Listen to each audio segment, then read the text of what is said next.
We all are actually good at a couple of things. Spend all your time trying to figure out what you're good at. And if God forbid one of those things is something you actually like too, you're off to the races. So I think people are audacious with their time. They're fancy before they're fancy. So everything's worth your time when you're at zero. It sounds crass, like never expect anything from anyone. But I almost want to find new ways to say it, just to help people understand it is the great gift of life. Top 10, I got a top 10. Got my motivation high for my top 10. Gotta learn from the wise women and men. All my life, like 9 for my top 10, top 10, 9 This one's for my top 10. Need motivation? Watch a top 10 with Believe Nation. Hey, it's Evan Carmichael, and this channel was created to help you overcome the #1 challenge that is holding you back, a lack of belief in yourself. You watch these videos because you know there's something more inside you too. You have Michael Jordan level talent at something. So get ready to find happiness, figure out what you're good at, and do things your way with Gary Vaynerchuk and my take on his top 10 rules of success to give you the confidence, motivation, and belief that you need. Enjoy. Okay, let's kick it off with rule #1, find happiness. For me, happiness is being able to do what you want to do at all times. So not conforming, like not pandering, Just being able to do what you want to do. I mean, who wouldn't want that? And I think that is one of the great things about entrepreneurship. The cost of that is you're always 1 second away from dying, right? Entrepreneurship is scary. Like 1 second you're top of the world, next thing you know, like there is nobody behind you. You're the last line. It's like fighting a war, just you. You're the last. This is the castle, you. Everybody's been fighting, you. So that's lonely, that's scary, but you get to define it.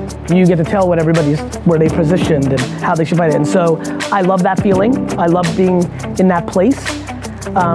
Loving what you do is so people hear that and it's, even when I was a kid, I was like, oh, the boat, it's very fluffy, but it's very true.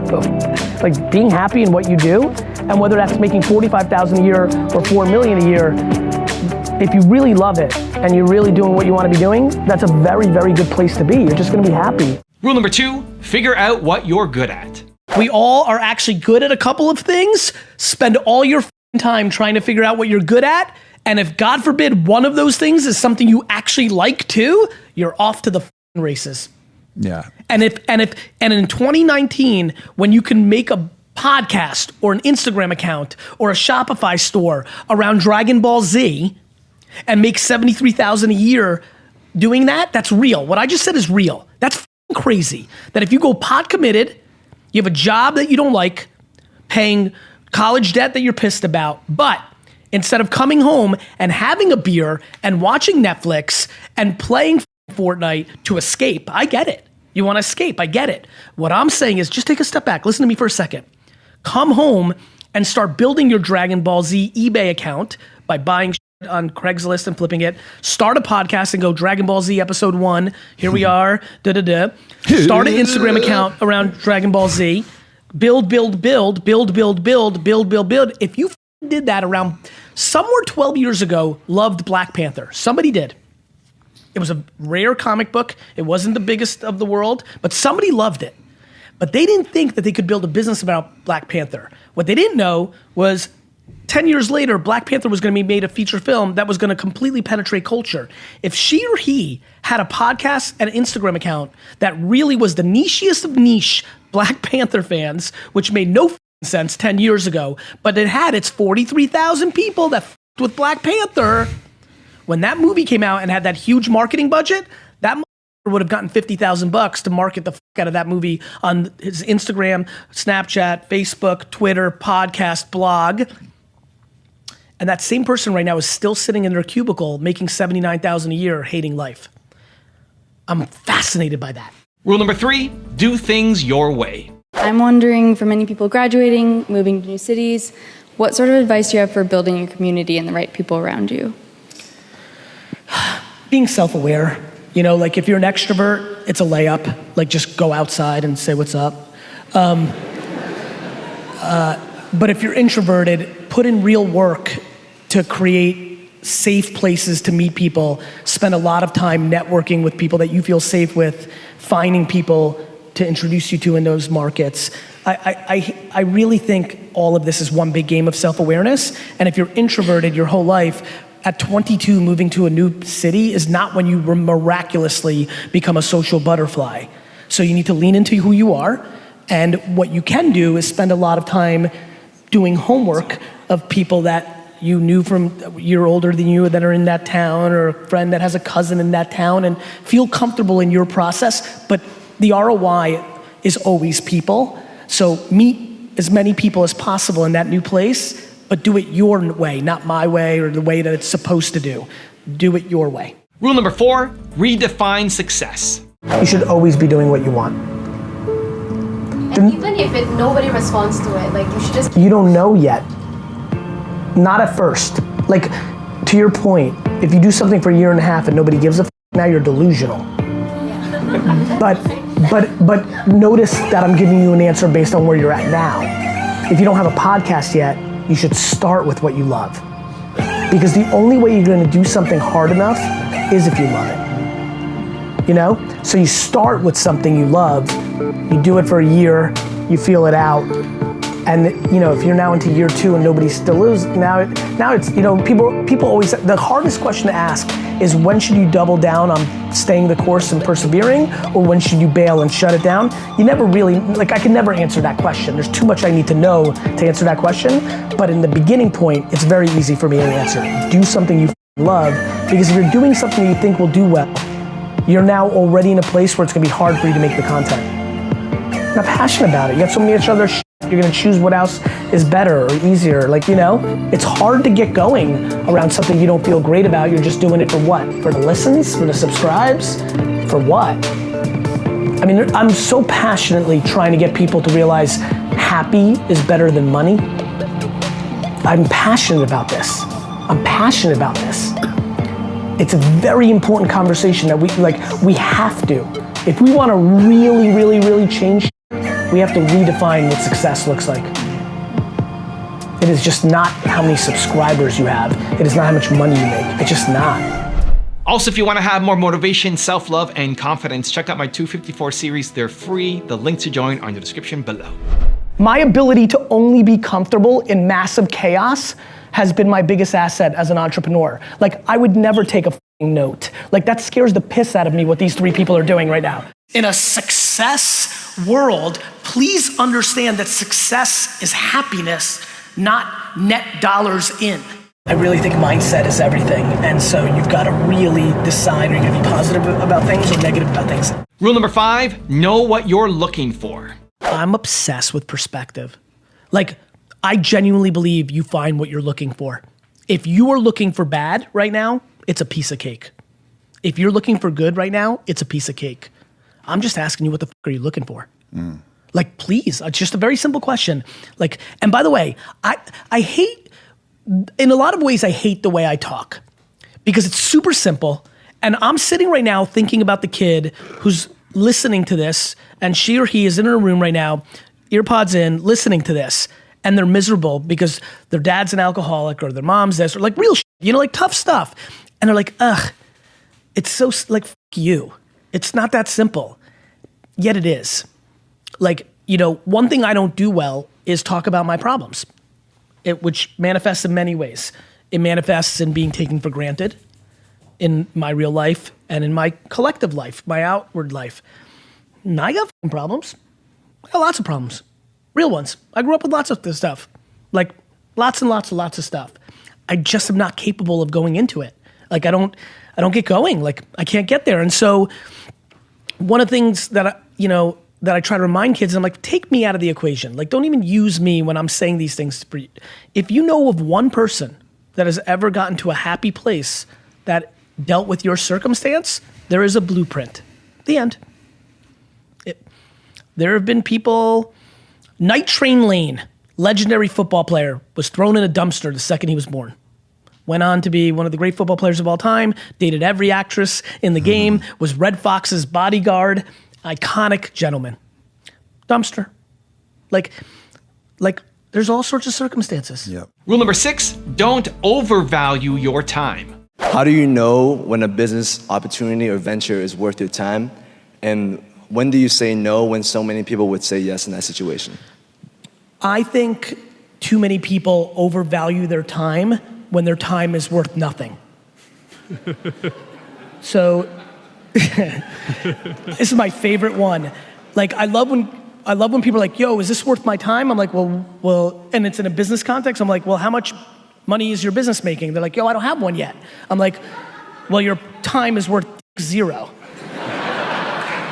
So I think people are audacious with their time. They're fancy before they're fancy. So everything's worth your time when you're at 0. You may bail.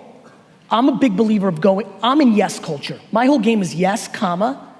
I'm not a great person to ask the no thing. I think there's people that are more disciplined at no. I just like the value of yes. And then if I'm a week, an hour, a year in, and I've realized it's not right, I leave. I bail. Because I'm not worried about the loss, because I'm not hearing anybody's opinions. I think you get context.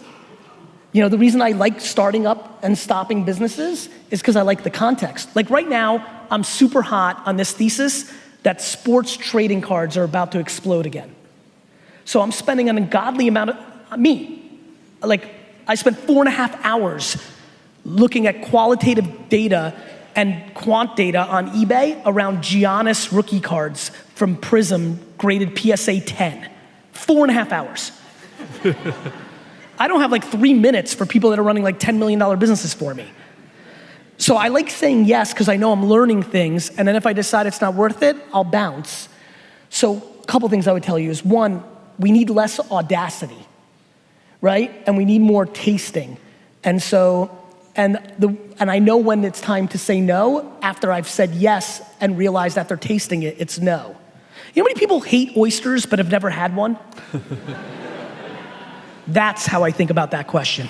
Rule number 7, be patient. I'm supposed to be patient because of my age. And Not supposed to, but keep going. But you're ambitious? Yeah, exactly. And I need to go for it. And the thing is, dude, think about me. Think about how ambitious I am.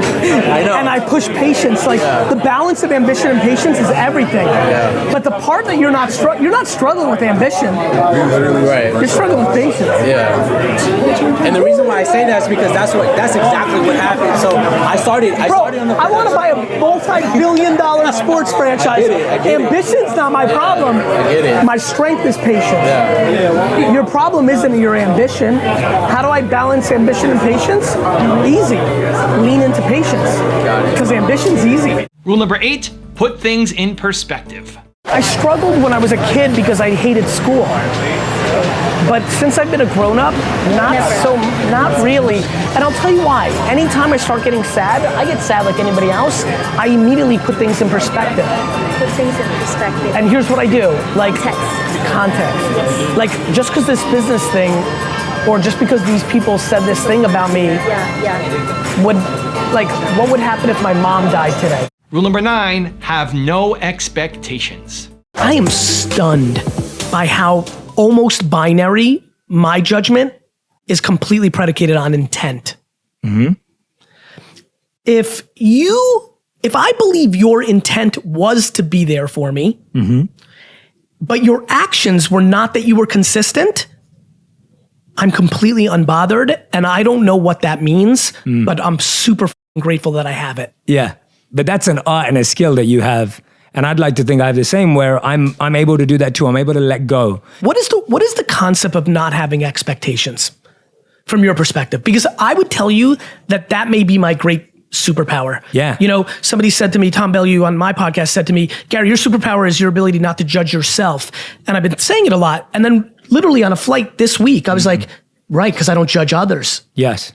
Like, I'm able to not judge myself because I don't judge others. A lot of people who powerful. are like, right? So tell me, I don't know. I'm so just powerful. No, I love that. That's such a great point. How do you think That's about that? That's such a great point. No, you're spot on, because the reason why we have we judge others is because we judge ourselves, right? The opposite of what you're saying. And so for me, it's the same thing. The reason why I don't expect is because I see everything as my responsibility. Yep. I see everything as my work. Yes. And I see everything else as a bonus. Yes. Like, it's just amazing that anyone even cares about me or has time for me or makes an effort to do something or connect me to someone or whatever it is. And that's just a beautiful bonus of life.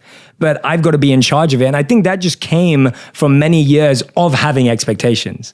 I think that came from times when I did expect and I didn't get, and I realized I don't want to feel this way anymore. Well, this gets into parenting. Yes. You know, this is the framework of what our parents are creating for us. We're one of the most interesting things that are happening in a lot of modern societies is we have had disproportionate prosperity over 5, 6, 7 decades. America has had a clean run. I mean, we've had a couple of recessions here and there. We've had a couple of internal country scandals. We have underlining issues of sexism and racism and things of that nature. But in its most macro, this has been the empire. Things have been good. And what has happened is we've created unbelievable levels of entitlement. Entitlement, yeah. Entitlement. I can't stop thinking about it. Yeah. It's starting to consume me that I never, you know, it sounds crass, like never expect anything from anyone. But I almost want to find new ways to say it just to help people understand it is the great gift of life. And rule number 10, the last one before a very special bonus clip, is redefine ego. We have to redefine ego because for some reason, a lot of alphas like to think ego's decent. Let me just explain this very clear to everybody, straight up, from one man's point of view. Ego is insecurity with makeup on. So like we need to redefine ego because when people hear ego, 40% of it like, yeah, but the ego, like they think there's a lot of good with that. Do not confuse confidence with ego. Ego is insecurity. It is not confidence. It's insecurity. Now I have a special bonus clip from Gary on how to be grateful that I think you're gonna enjoy. But before that, it's time for the 3-point landing questions. Let's go from just watching a video to taking action. Here we go. Question number 1. What does happiness look like for you? Number 2, how are you going to redefine success? And number 3, where do you need to be more patient? And if you made it this far in the video, I want to celebrate you. Give me a hashtag believe down in the comments as well. If we can lean into gratitude, There you go. a lot of good can happen. I don't know, I'm just super grateful and it is an enormous, there is no Red Bull, there is no soda or coffee that comes anywhere close to gratitude. People think I'm drugged the up. I haven't even smoked a cigarette in my life because my mom got Nancy Reagan'd, you know? And so I just came to realize, oh, this insanity is predicated on gratitude. When you're so grateful for the at-bat, you're happy.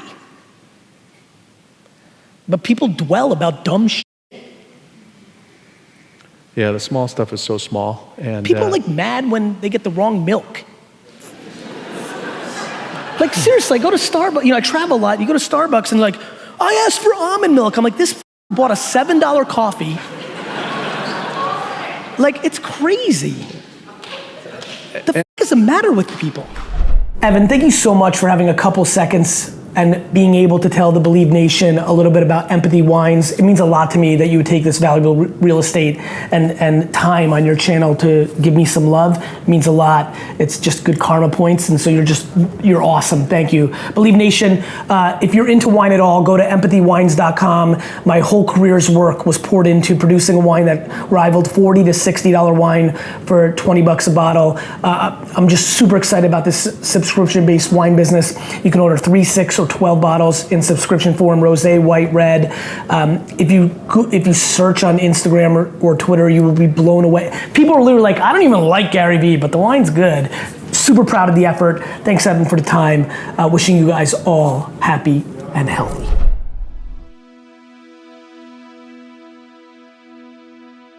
If you want 10 more rules from Gary, check out the video right there next to me. I think you'll enjoy it. Continue to believe, and I'll see you there.